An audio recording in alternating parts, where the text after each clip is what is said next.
we'll give it a couple of minutes to allow people time to get logged in. And I am recording the session, so if you miss anything or if you're not on this call, then it will be made available to you later.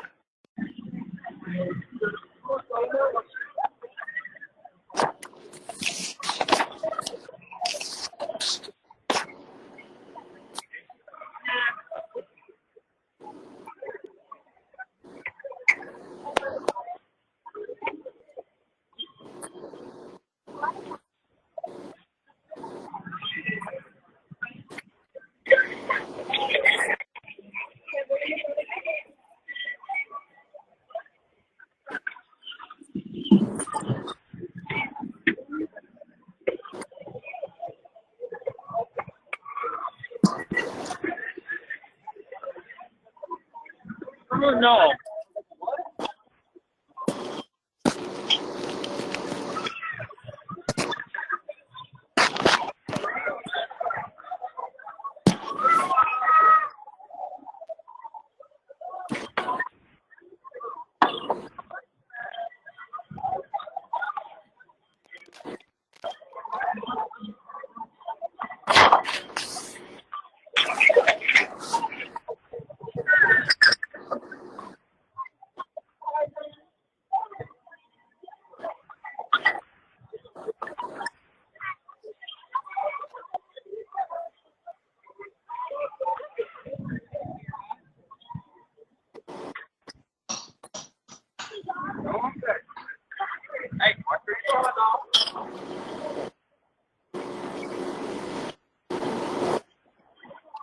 Hey, Lauren. Hey. Hey, is it like super scratchy for you? Yeah, I hear a lot of people are not on mute. So before I get started, I'll definitely ask everyone to mute until the Okay, end. cool. Then we'll have some questions and answers. Cool.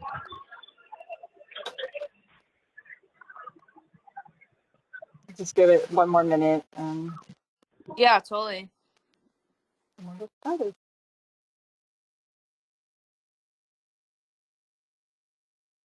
Oh, that's better. That is better. I think we got some mute. Yeah, I heard some kids in the background, I think, or a car or something.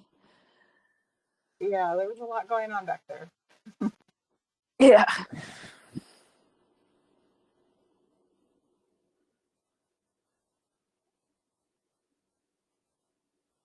All right, so let's get started. So in case you just joined, I will ask if everyone could mute themselves. Actually, you know what? I can mute you, I think. Yep, you're all muted until the end, and we'll have some questions and answers, if that's okay. So first of all, welcome and thank you so much. Thank you so much for your commitment to our ocean and raising funds for Project Aware. And of course, thank you so much for your time today and joining us. If you tried to join last week and couldn't get through, I apologize. It was a big technical glitch where I was just sitting there by myself for 10 minutes and everyone else was somewhere else in the ether. So I don't know what happened there, but I apologize and thanks for coming back. And like I mentioned, this call is recorded, so if you miss something or you're not on this call, then you have the opportunity to listen to it again.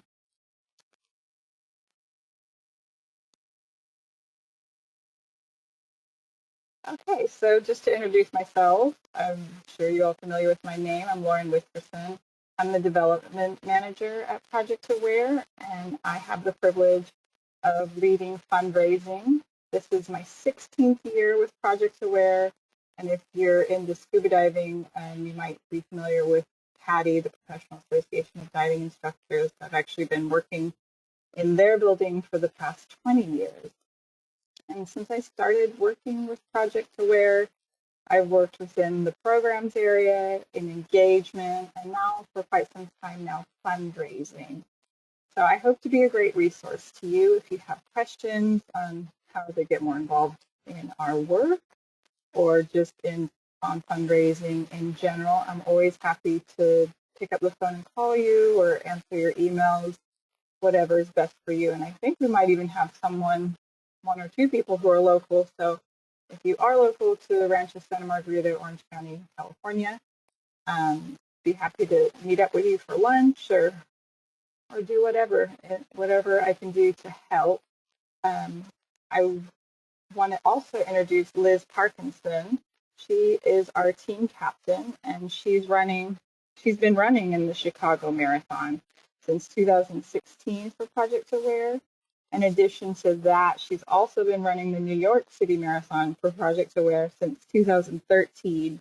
And these are back-to-back events, so we are always amazed by her energy and her support of our ocean and our marathon teams.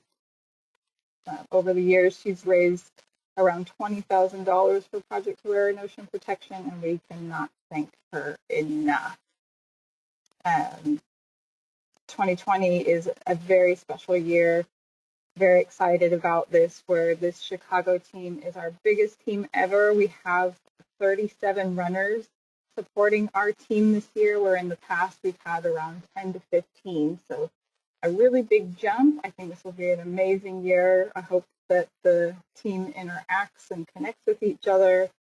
I will be sending out regular monthly team messages, and if anyone's interested in seeing if they live locally to another runner, let me know, and I'll try and connect people. So during our call, we're going to be talking about a variety of topics. We'll just cover, for those who don't really know much about Project Aware, we'll just go into a little bit about what Project Aware is, what our work is, what we do, and then take some time to consider, why is fundraising important to you? Why are you running the marathon? Why are you supporting ocean protection? And then just look at some ways that you can connect with your network over social media, general logistics of actually running the marathon, attending the marathon, thinking about our strategy for our fundraising, and then making you aware of the support that's available to you. And then, of course, at the end, we'll stop for questions and can have a discussion. So I'll unmute everybody so that we can hear each other or hear the content during the call, and then have a chance to collaborate a little bit. So Project Aware, we're a registered nonprofit organization, and we're a global movement for ocean protection. Our adventure started back in 1989 when PADI, as I mentioned before, the Professional Association of Diving Instructors, if you're not familiar with scuba diving, this organization that teaches the world to dive introduced Project Aware initially as a project and an environmental ethic to harness divers' potential to advocate for ocean protection. And then in the early 90s, after some action successes and building of funds, Project Aware was able to evolve into a registered nonprofit organization that's very separate from PADI and has a dedicated environmental mission and purpose. So Project Aware's vision is a return to a clean and healthy ocean. And our mission is to connect the passion for ocean adventure with the purpose of marine conservation to create lasting change for the ocean. To make steps towards this vision, Project Aware has two main focus areas: clean ocean and healthy ocean. And clean ocean is where our work on pollution, plastics, and marine debris is housed, specifically the Dive Against Debris program. And then healthy ocean is where overfishing, vulnerable species, and shark and ray work sit. So here is our conservation blueprint. To achieve the mission of a return to a clean and healthy ocean, there are two critical areas that Project Aware seeks to influence, and that is community and policy. Project Aware takes both a top-down and a bottom-up approach. The bottom-up approach is about empowering the community to take action, whether that's fins on, doing a Dive Against Debris survey and reporting the data or with fins off, signing a petition or taking a pledge. The top-down approach is taking that data that divers are collecting during their dive against debris actions and then going directly to policy to affect change on a local, national, or international basis. So Project Aware believes in the power of people as a large-scale positive transformation start with each and every one of us acting locally for global impact. Project Aware has an evidence and science-based approach to ocean conservation. We focus on long-term and meaningful change and strive for sustainable and enduring results. So I want to take a minute and ask everyone to consider, why is fundraising important to you? Everyone has a different motivation to cross the finish line. Some of us may be running because they are passionate about the ocean. Some people might be running because they want to run and that they identified that this would be a great cause that really speaks to their values. So try and get that down on paper of why that's important to you, and think about how that relates to the people you'll be reaching out to. So especially if you have a special story. So this example, this photo, this is Scuba Mark, obviously. It says it on his chest. And last year he ran the Chicago Marathon for Project Aware, and then he ran the Dublin Marathon in what we say is full scuba outfit. So he didn't have the full heavy tank on his back, but he had some kind of tank on his back. He wore his wetsuit. He didn't have his fins on, thank goodness. But he ran the entire marathon dressed like this. So super sweaty, must have been really rough, but he did it because he's really passionate about ocean protection. He's a scuba diver, obviously, and he wants to share that passion with the rest of the world.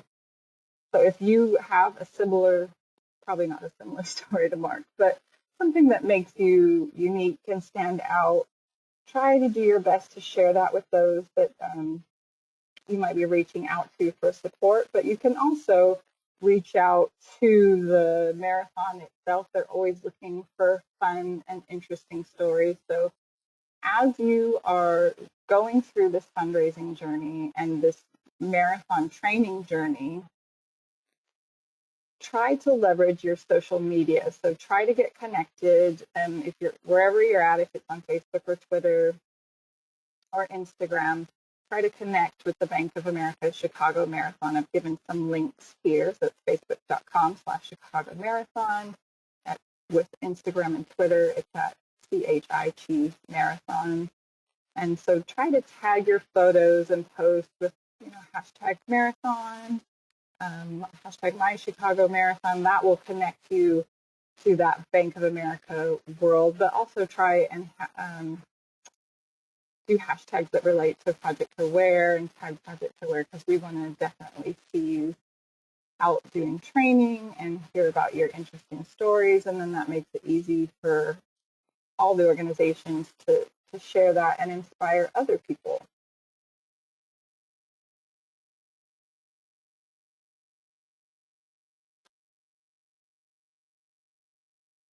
So then everybody needs to be aware and plan for attending the expo.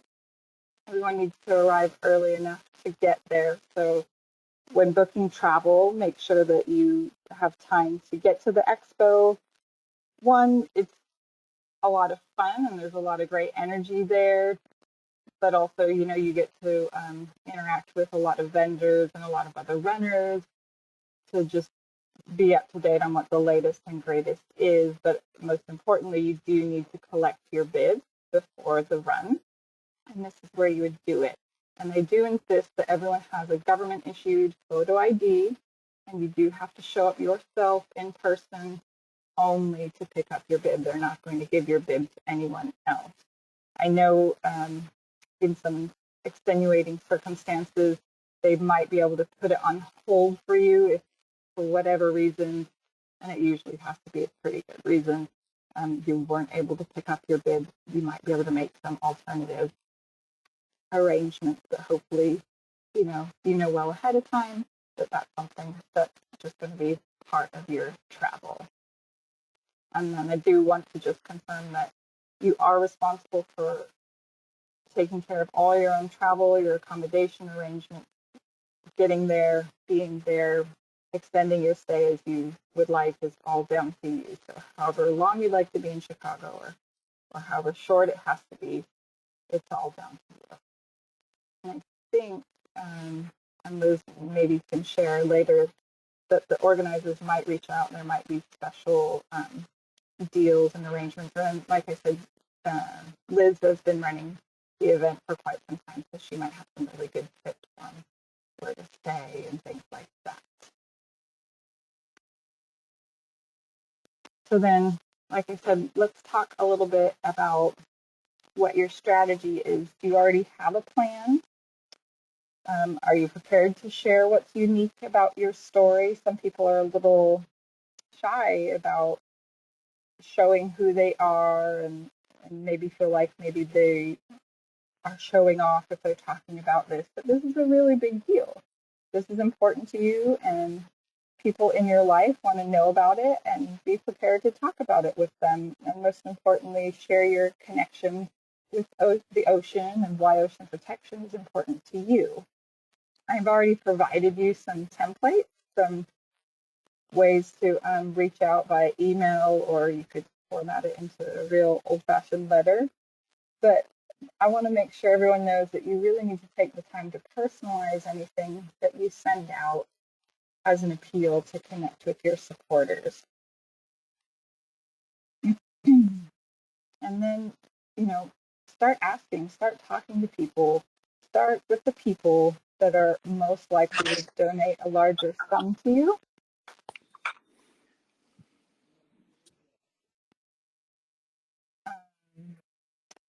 So yeah, those that might support you the most, like a parent or a spouse or a significant other, so that you set the bar high when raising funds.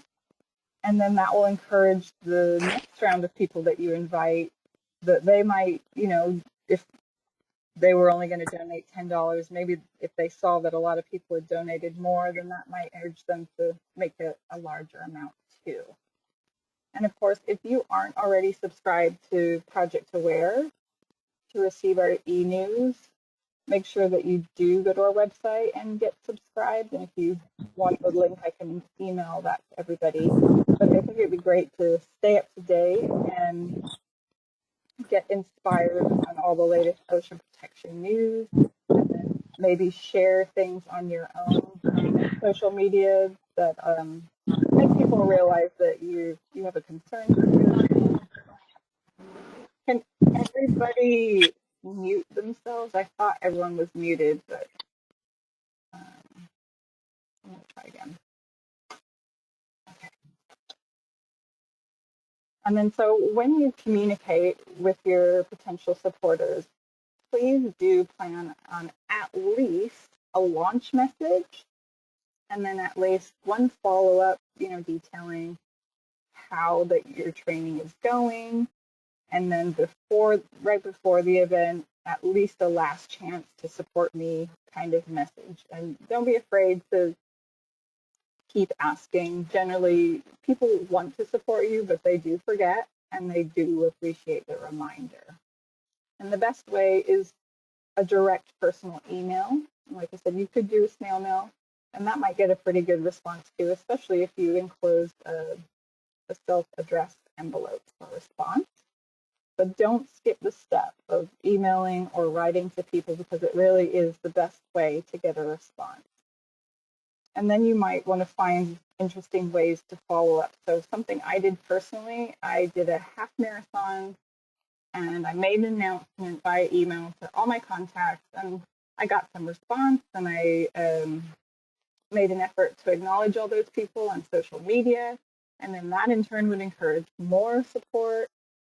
And then kind of halfway through, when things got a little bit slow, I introduced the sweepstakes and said, if you've already supported me, you're already entered into this sweepstakes, and then the people that hadn't yet, now's your opportunity to support me and be entered into the sweepstakes. And the idea was that they could guess how long it would take me to finish the half marathon. And whoever got the closest time would win the sweepstakes. And I'd never even announced what the prize would be, but it honestly did generate new support, and people wanted to win that sweepstakes, and it made it a little bit more interesting. And it motivated me more to train a little bit harder so that I'd be more proud of the time that it actually took me to get through the half marathon. So again, make sure that you use social media and post updates on your training. You might reach out to your network on social media and ask for equipment suggestions, like what's the best running shoe and what kind of water bottle do you like, and things like that, to kind of keep it in mind with your network. And like I said, of course, do your best to publicly thank each of your donors. It makes them feel good and it encourages more support from others. And if after that you still feel like things are a little slow and you still like to raise more money, and by the way, the fundraising minimum is just the minimum. You don't have to stop there. And I know a lot of people might have a higher goal than the fundraising minimum, and that is, of course, wonderful news for our ocean. But anyway, try to have a backup plan and be creative, whatever speaks to you. For example, maybe you're going to have a birthday party, and in lieu of gifts, you ask people to donate to your fundraising campaign. Or if you're good in the kitchen, maybe host a bake sale. If you're an artist, think about maybe some art that you could sell, something like that works for you and speaks about who you are and shows people that you're serious. So everybody here I know is already created their profile on, it used to be called CrowdRise, and now GoFundMe has purchased it, so now it's GoFundMe charity. And I tried to make the team link as easy as possible, so it's charity.gofundme.com/2020 Chicago. Chicago 2020 was already gone, but that's pretty close and easy to remember. And hopefully you're going to your own personal page on a regular basis anyway, and it's easy to find. But here is where you're required to direct the majority of your donations. Some people do get in checks, and you can mail those to Project Aware, made out to Project Aware, but mail them to my attention, and I can send you the office address if you don't already have it. And I know I will have that out to you guys at some point anyway. And then, of course, as soon as I get those checks, I'll go in on the back end and update your fundraising profile, and then your fundraising amount will be reflected according to the various checks that come in. Sometimes people have an employer match. So say you donate $100, your employer will match that $100, or even a different amount. Sometimes it's double the amount or triple the amount. So that's another really easy way that some guys here have already taken advantage of. That makes their fundraising campaign a lot easier. Other ideas are you can reach out to local businesses, try and get them to support you financially or with product that you could raffle off or sell, or get creative with things that you're comfortable doing to raise the funds. Also, we have had some people where, especially if you're international, they don't necessarily like to donate in US dollars, which is the only currency that's available on the GoFundMe site. So I can direct you to our Team Ocean platform. It's projectaware.org/Team Ocean. And there you are able to select the currency that you can fundraise in, as well as the donor can select what currency they donate in. So I've actually already created a team page on our Team Ocean site, and I can direct you to that too if that's of interest. And some of the runners are already getting set up there too. And then in the past as well, people have found that it's easier to just set up a fundraiser within Facebook because a lot of people are raising funds in Facebook, and that's okay. But you definitely want to, one, share the link with me so I can keep tabs on that and update your GoFundMe total. And two, make sure you keep tabs on it too, because I've had instances where people have created their fundraiser and I'm aware of it and I've seen it, but somehow Facebook glitches out and I cannot get to that campaign anymore, and there's no way for me to verify what donations came in. But luckily that fundraiser had some screenshots and knew the exact people that had donated that were not reflected in their total, so I could add it. So it's just a little bit tricky sometimes because Facebook is a bit inconsistent with those campaign pages showing up. Some really old ones show up sometimes, and then sometimes some newer ones disappear for no reason, and then it's difficult to track. So if you are raising funds on another platform, just do your best to track that. Hopefully that makes sense. One more thing I wanted to add on the profiles for the GoFundMe. If you haven't already, make sure that you put up a photo on your profile. It's pretty basic, but it is important for your supporters to know that it's really you asking for support. And people that add photos definitely raise more money. In general, people with photos raise about 20% more. I think we covered everything today. Okay, so yeah, here is our Team Ocean platform.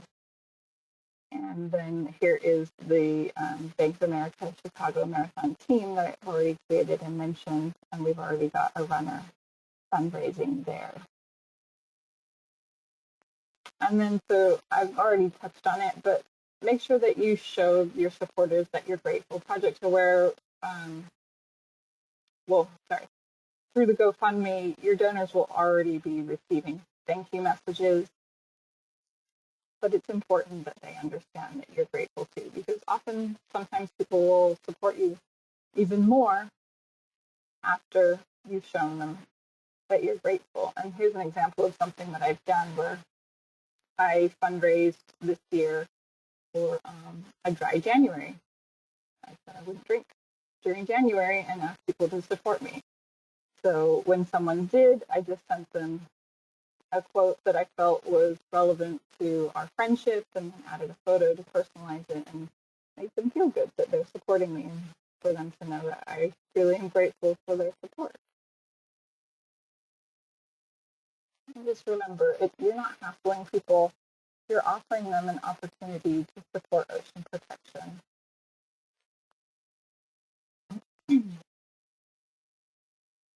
And then we have on the Project Aware website a bunch of materials. Like I said, I will be sending out regular emails with all kinds of tips and tools.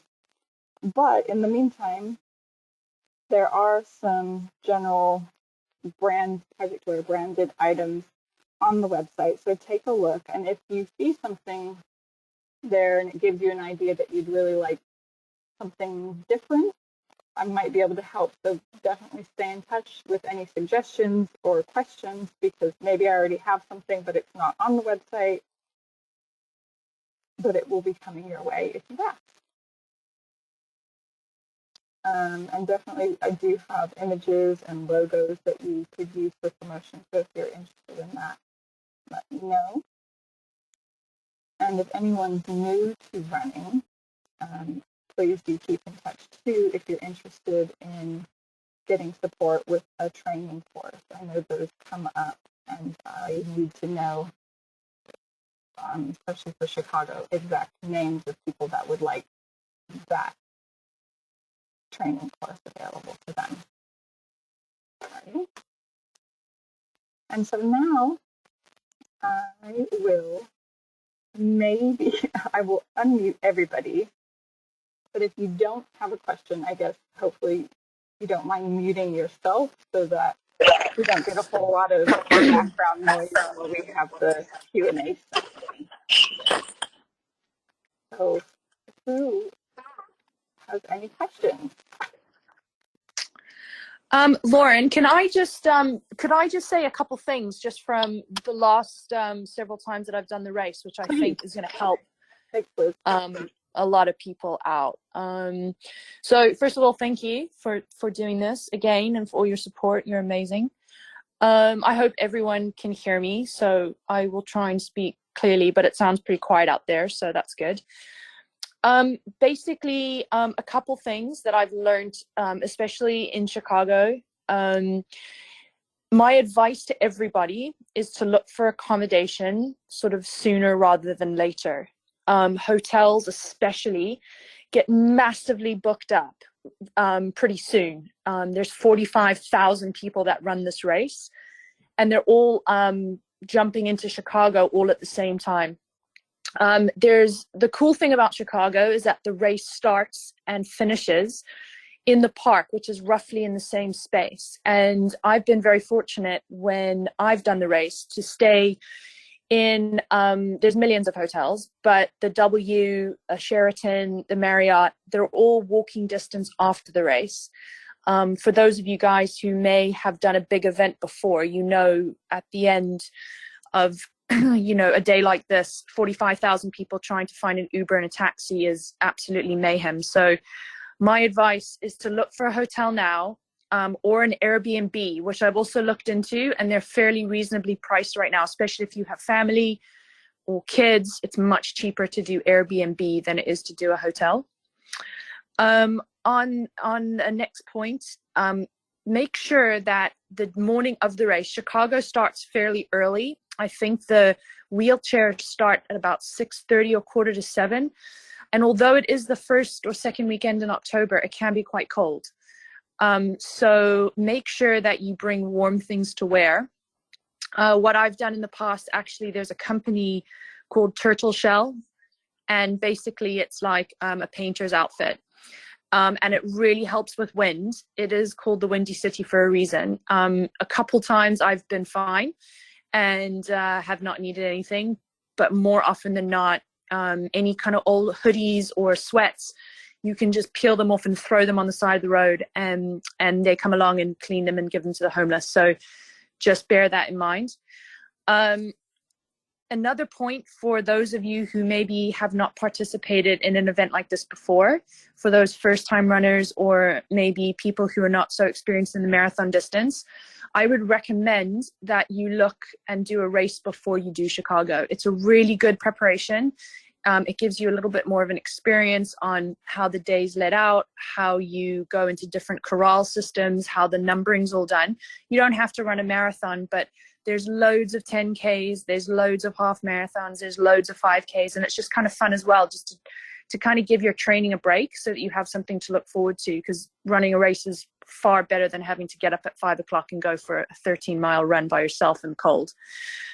The expo, something that I learned several years ago, they will not let anyone else pick up your number. I'm just telling you that right now. Even when we had a hurricane in the Bahamas, they were like, no, sorry. But what you can do is you can pick it up at 5 a.m. the morning of the race. And there is a hotel location that they will allow you to do that. But you do have to give them notice that that is what you're going to do. So just bear that in mind. The marathon will also send you all an email that has a barcode, and they need that barcode along with your ID to check in. So you can either download it, print it off, or just have it on your phone when you enter the expo, but just to save time instead of sort of thumbing through your phone trying to find the email they send out. The expo is amazing. There's lots of really cool things to see, lots of cool things and good tips and stuff to buy and purchase, which you can do most of it online if you just kind of want to go and have a look, but it is worthwhile. And I believe Chicago opens on the Friday afternoon. So like Lauren said, don't just rush through it, unless you're like me and land 5 minutes before it's about to end and you have to race through it. Take some time, because there's a lot of really cool stuff to check out. Chicago is an amazing race. It's predominantly flat, which is fantastic if this is your first marathon. And for those more seasoned runners, it's fantastic because it does give you a really good chance to qualify for Boston if that is anyone's goal to use this race. So I have several friends running it who are using it for a Boston qualifier. So just to kind of let everyone know that. Just a couple more things quickly. The day before the race, there is a 5K, which for those of us who are in the States, that's a 3 mile, just over 3 mile run. The morning before the marathon, which I did do this year, in fact. I haven't done it prior. It was a lot of fun. It was cool. It was nice just to kind of wake up and do something, experience the cold so you know what you'll be facing. But I believe as well, at least this last year, family members who were not running the marathon were in fact able to run the 5K. You just have to go on the website for the marathon to check in. You have to do that prior to the race. You can't do it the day of. So just for those of you who are overachievers and want to do that. Social media is a really, really good platform, like Lauren said. The Chicago Marathon is at Chi Marathon, so CHI Marathon, and it's fantastic. Their social media team is the best of all the marathons, and they do a really good job of that. So it's great to find other runners and other programs. There's lots and lots of groups that go and do this race, so it's pretty cool. You guys all have my email address, so if there are any questions leading up to the race, please feel free to email me. I will send you guys my phone number. If you have like a question, especially when we're in Chicago, you're welcome to text me. I'm not always amazing at answering my phone just because of my work. I can't always do that. But if you do text me, I promise I will get back to you. Just let me know that you're running the race so that I recognize the number. And one of the chaps who's running with us, he's actually just recently moved to Canada. His name is Tommy McConnell, and he owns a company called 15 Fathoms. And similar to what Lauren said about being artistic, he's actually created hoodies for this event for his company. So go check those out. They're pretty rad. It's at 15, the number, fathoms, as in the depth of the ocean. So at 15 fathoms. And you can always send me a message through Instagram, or I can always send you the link or whatever. But there's some really cool stuff, and that's how he's doing his fundraising. So I don't want to take up too much of your time, but I hope that gives you guys a couple tips. And if you have any questions or anything, just shoot me an email, or I can send you my phone number, and that's it. Very nice. Thanks, Liz. I actually just want to go back to my presentation and show everyone. This is Liz. Running the Chicago Marathon, of course. What was that? Yeah, of course it's Chicago. Yeah. In my lovely Wanderlust pants, which are tiger sharks. So many people stopped me and were like, "What are you wearing on your legs?" and if I wasn't so undertrained and was dying to walk, I would not have answered. But I told a lot of people about them, and yeah, it was quite fun.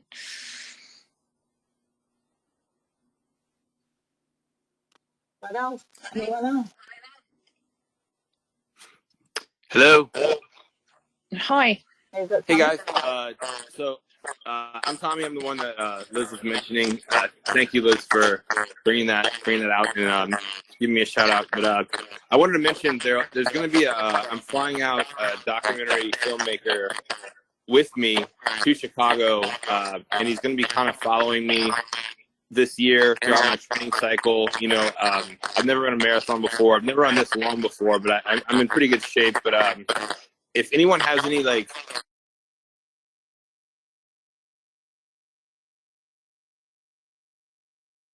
anybody has any, if anyone doesn't want to be on film or anything, let me know and we'll shy away from you.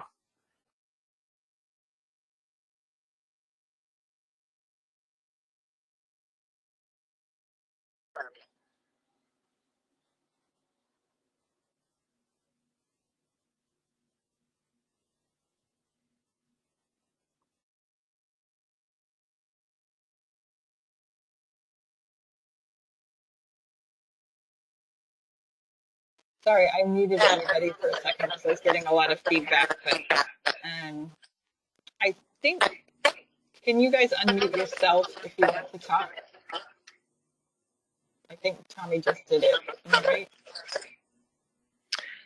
Yeah, everyone's unmuted now. Are you able to unmute yourself if you want to speak? Yes. Okay, so I'm going to mute everybody and unmute yourself if you have any questions. And if you cannot speak for whatever reason, there's a chat, so I'll check the chat.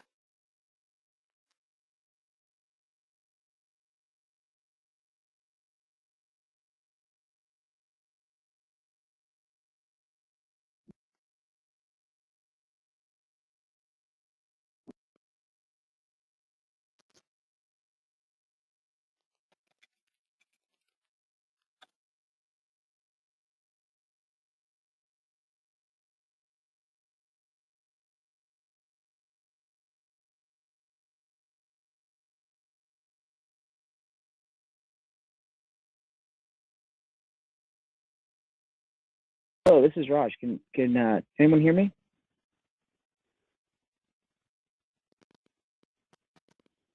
Yes, I can hear you. Oh, okay, perfect. Sorry, I joined the meeting a little bit late.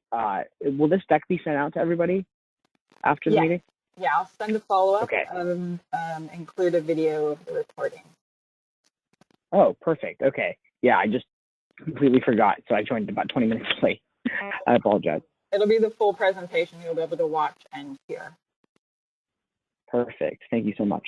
Of course. All right, got some action in the chat. Oh, I see. We will all meet up as a team before the race. So that is definitely up to you guys. It won't be required, but definitely Liz will reach out and see what people have time for and what they're into.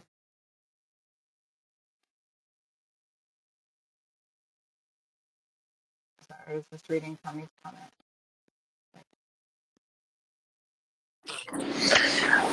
So Lauren, just on the group meetup, if there's still people out there, I think there are. So I have had in both situations for Chicago and New York that we have met up and we haven't met up. The race is on a Sunday morning, and typically everybody who have like working lives would arrive on Saturday or Saturday mid-afternoon. And unless people are super keen to have a dinner on the Saturday night, I think it's a lot easier to arrange something on the Friday if people will be getting into town a little bit earlier. This last year, I got in on the Friday morning, and it was great. I had some extra time to look around the city. I went to see a show. But there are a lot of people, and if that's something that everyone is keen on, then it's a place that, because there's so many of us on this year, we need to book that in a location that works for everybody. Mm-hmm. What I have done in the past as well is instead of just kind of doing a big meal, is I just tell everyone where I'm staying. And if there's a lot of positive feedback, then, you know, I can just get the hotel to give me like a part of the restaurant or something where if people want to come and meet or hang out or have questions or meet me or whatever they want, I'll, you know, give them sort of an hour window. And then that way no one's bound. It's really hard to have 36 people's travel itineraries in a city where there's a lot of people and not a lot of Ubers and taxis. But it's completely up to everybody. And if that's something that everyone wants to do, then I can absolutely arrange it. Or we can just kind of wing it and meet somewhere over a course of an hour, and then people can just come and go as they please. Sounds good.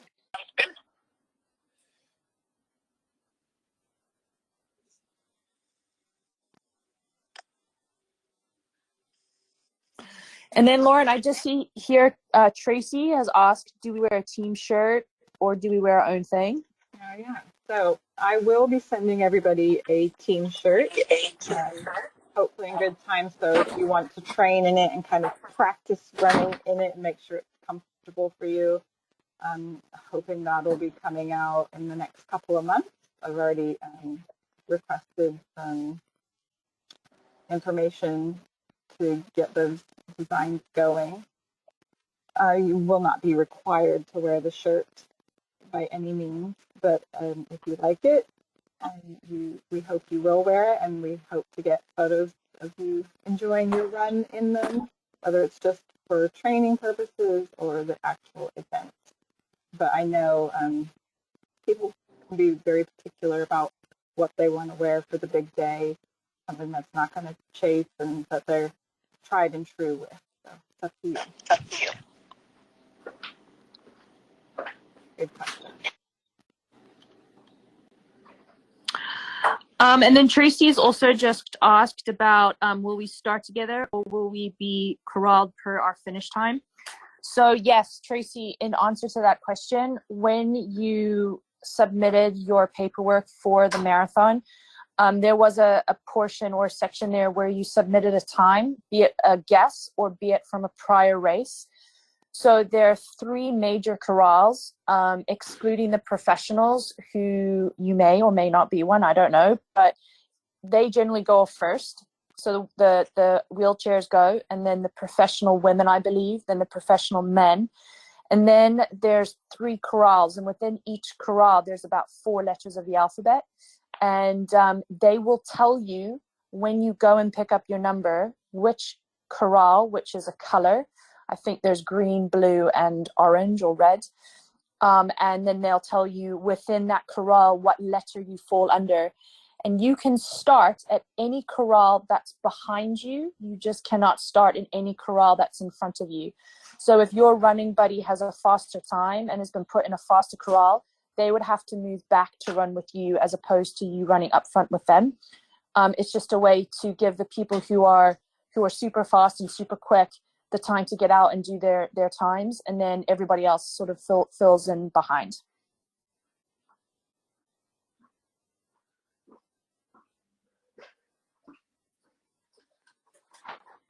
I just saw another question about, do you have our addresses? So I do have addresses for everybody, but experience tells me that people change addresses, or that the addresses that they provided when they sent in their fundraising agreement and waiver forms isn't necessarily the best shipping address for them. So before we send out your team shirts, we will reach out and ask that you respond if you have a new address. And if we do not hear from you, we will just send the shirt out to the address that we have on file for you. So if you have a new address for shipping, please do reach out when we ask for that. And then, do we have a Facebook group for our team?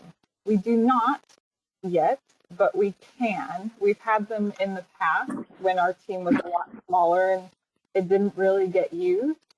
But definitely, if that's something you're interested in, I'm happy to do it, or you are welcome to create a group yourself and invite everyone. Just let me know what you prefer.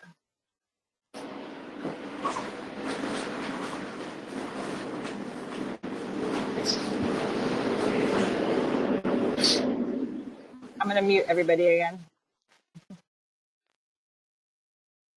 If you have a question, go ahead and unmute yourself or put it in the chat.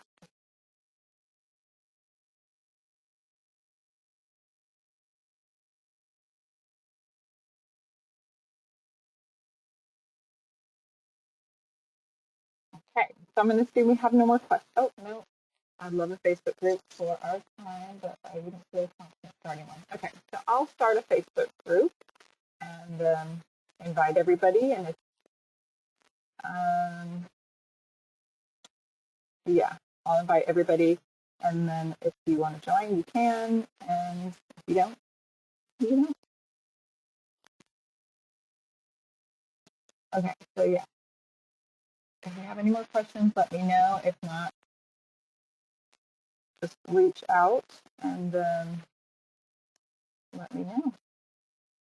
I'll start a Facebook group. I will send a follow-up with the recording and any other new tips or actions that I think might be appropriate for where we're at. But one thing I do want to say is the fundraising so far has been amazing. The energy that's been going into fundraising is really cool. We're very excited for this team. So I thank you all so much for the energy that you've put in so far, and that the energy that is coming to just finish the race. It's very cool and exciting. All right. Thanks, team. Stay in touch and look forward to hearing from you. Take care.